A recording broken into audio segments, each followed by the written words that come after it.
Halo, halo, apa kabar? Kita ngobrol lagi bersama dengan Bung Rocky Gerung. Bung Rocky, ini banyak orang sebenarnya bingung ya, meskipun Pak Zulhas itu menyatakan kelihatannya dengan bercanda, tapi realitanya kita lihat candanya ini kayak beneran, karena kemarin kan Pak Zulhas melaporkan hasil rakornas dari eh, PAN begitu, dan kemudian juga menyinggung soal menteri-menteri yang sudah siap dia siapkan gitu. Dan satu lagi yang agak terkejut adalah kenapa ditanya kenapa mesti melaporkan soal rakor kepada Pak Jokowi, karena ya Pak Jokowi itu adalah owner dari partai PAN gitu. Ini satu orang bingung apa yang maksud, kalau tahu bercanda ya nggak gitu-gitu amat ya, kan ya, apalagi apa yang dimaksud dengan owner. Dan kedua, kenapa orang seperti Pak Zulhas ini bahkan di masa akhir jabatan Pak Jokowi pun hanya tinggal beberapa bulan, itu kelihatannya masih sangat takut dengan orang seperti Pak Jokowi itu. Cara berpikir PAN itu betul-betul tidak bermutu. Cara Hmm. berpikir ketua umumnya itu.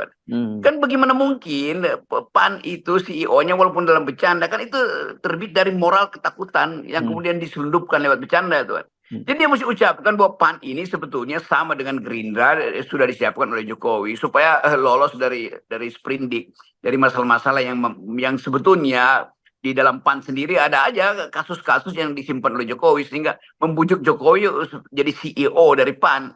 Kan ini PAN dipilih oleh rakyat bermutu. Ketika mulai pembentukan PAN, saya ikut terlibat dalam banyak diskusi yang dulu sebutnya MARA, Majelis Amanat Rakyat. Ada Amin Ya. Rais di situ, ada Profesor Tuti, ada banyak intelektual di situ. Dan kita ingin mendalilkan waktu itu di awal reformasi, harus ada sebuah partai yang berpikir, namanya Partai Amanat Nasional. Dan Hmm. itu yang kemudian berubah perlahan-lahan menjadi partai kaum intelektual sebelum jadi partai para selebritis kan. Jadi Partai artis kelihatannya sekarang, Zulhas artis nasional, ini ya.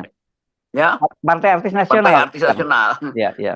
Jadi bayangin ketua partai sekelas Zulhas yang benar jadi menteri malah melintang sebagai aktivis itu terbukti memang karena ingin bersembunyi di dalam ketakutan dan menyebutkan bahwa Jokowi adalah CEO segala macam. Jadi kemunafikan itu yang diperlihatkan oleh PAN. Jadi kita mau supaya adalah tokoh-tokoh PAN yang muda-muda itu kritik dong pemimpinmu. Masa kamu disebut sebagai karyawan dari perusahaan yang namanya PAN yang Ya. CEO-nya adalah Presiden Jokowi. Hmm. Ini soal yang menyangkut mental pemimpin. Nah, kelihatan bahwa Zulhas itu adalah dealer bukan leader. Ya, ya. Saya kira ada dua soal ya dengan menyebut owner itu. Itu kan sekali lagi menunjukkan bahwa sistem politik di Indonesia itu memang hanya kepemilikan, banyak diantaranya kepemilikan orang per orang. Kan begitu yang terjadi ya, bukan partai kader. Hanya berapa partai kader yang saya kira ada di Indonesia. Ada juga partai-partai yang lebih profesional. Yang kedua ya sekali lagi itu menunjukkan bahwa sebagai partai, bahkan dia sebagai ketua umum partai pun dia tidak independen gitu, karena dia di bawah kendali sepenuhnya dari Jokowi. Iya, tadi saya teman diskusi saya di Momeren namanya Edward Lemanto itu. Dia Mhm. pakai istilah, memang partai-partai ini nggak ada parpol, yang ada perpol. Saya tanya Apa apa itu itu? perpol? Perusahaan politik. Oh, Jadi perusahaan. sebetulnya memang benar.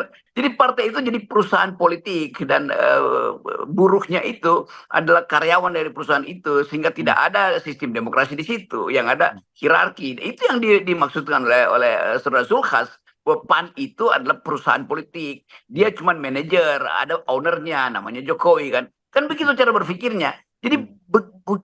betapa dangkal pikiran seorang pemimpin partai di dalam sistem demokrasi itu. Yaitu namanya Zulhas.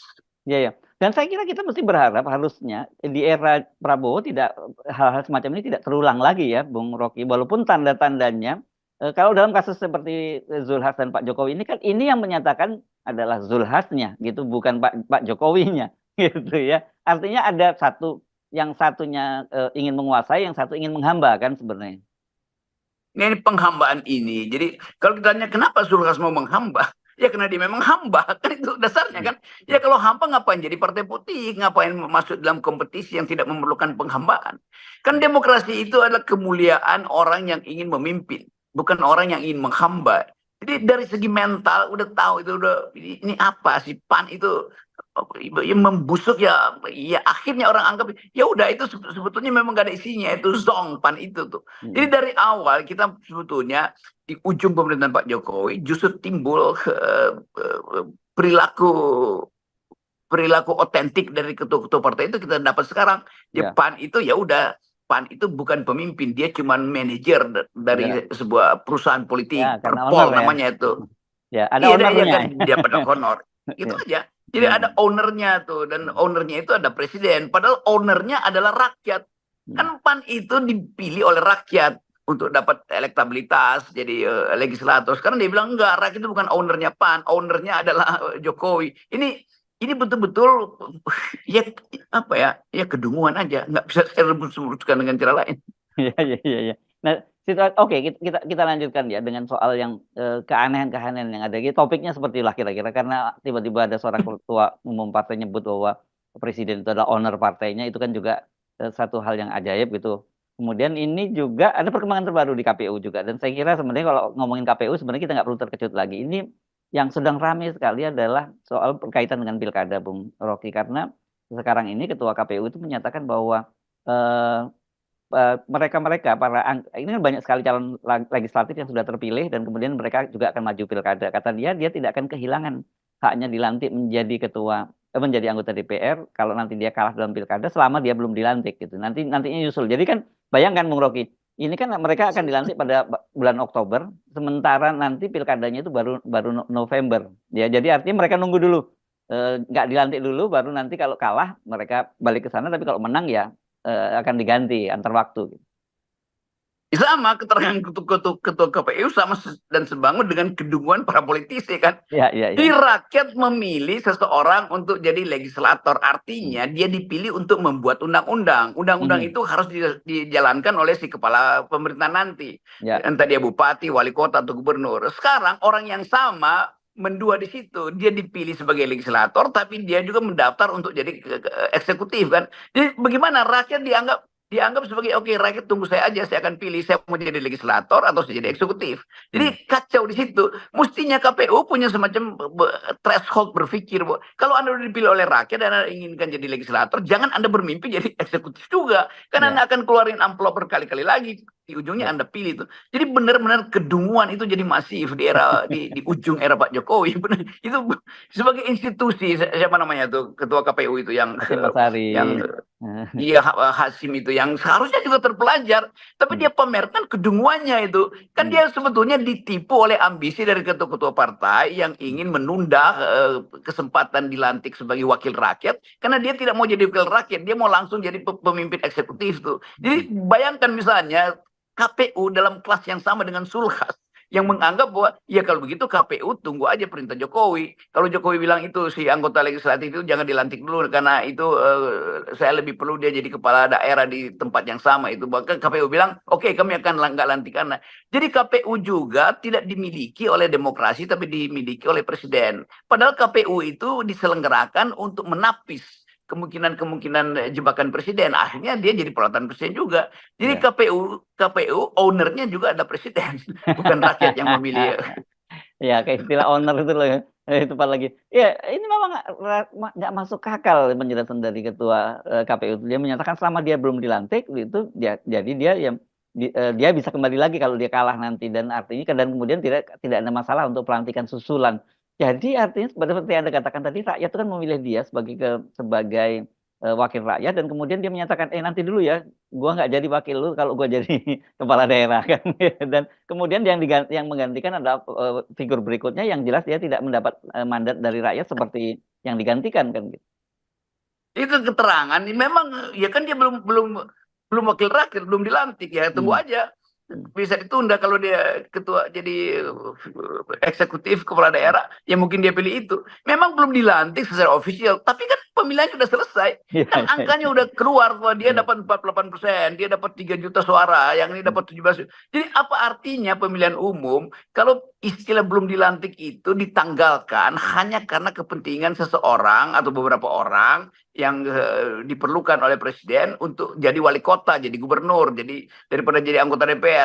Kan itu intinya kan. Jadi peternakan politik juga dijalankan oleh KPU melalui perintah ownernya yaitu Jokowi. Ya, nah tetapi semua itu ya sebenarnya Bung Rocky tadi itu, termasuk pernyataan Zulhas, kemudian juga pernyataan ketua KPU ini, makin menunjukkan pada kita betul-betul pembusukan itu sudah terjadi di mana-mana. Yang logika akal sehat yang sebenarnya sangat sederhana aja mereka sebenarnya mereka paham, tapi kemudian mereka mencari justifikasi untuk membenarkan tindakan-tindakan mereka semua gitu. Itu akan ada parade nanti itu. anggota-anggota DPR yang sudah terpilih tetapi masih menginginkan jadi kepala daerah itu, kendati itu baru bulan November, itu akan rame-rame pergi ke Singapura, ke Malaysia dan menyatakan diri sakit, minta surat sakit supaya jangan dilantik dulu kan. Kira-kira itu yang akan terjadi kan. Jadi tipu menipu itu. Dan itu yang kita bayangkan bahwa KPU pada akhirnya itu cuma jadi loket untuk mendaftar. Dia tidak punya semacam kemampuan untuk mencegah orang melakukan manipulasi. Bahwa sudah dilantik tetapi berlagak sakit supaya tidak dilantik, padahal dia sebetulnya mencalonkan diri sebagai kepala daerah. Demikian juga sebaliknya tuh. Tokoh-tokoh ini yang mungkin nggak semua punya motif yang sama, tapi kebanyakan mereka itu adalah agen-agennya Jokowi karena menunggu dua pos itu. Pos pertama adalah pos legislatif dan kalau itu pos itu kurang mentereng maka dia pakai pos yang kedua eksekutif. Nanti yang legislatif dia kasih pada orang kedua yang juga akan ada buyback di situ kan. Lu tunggu aja nih, gua nggak mau dilantik, gua mau jadi kepala daerah. Nih suara gua lu ambil di situ tuh, lu bayar sekian kan. Jadi manipulatif itu udah terjadi.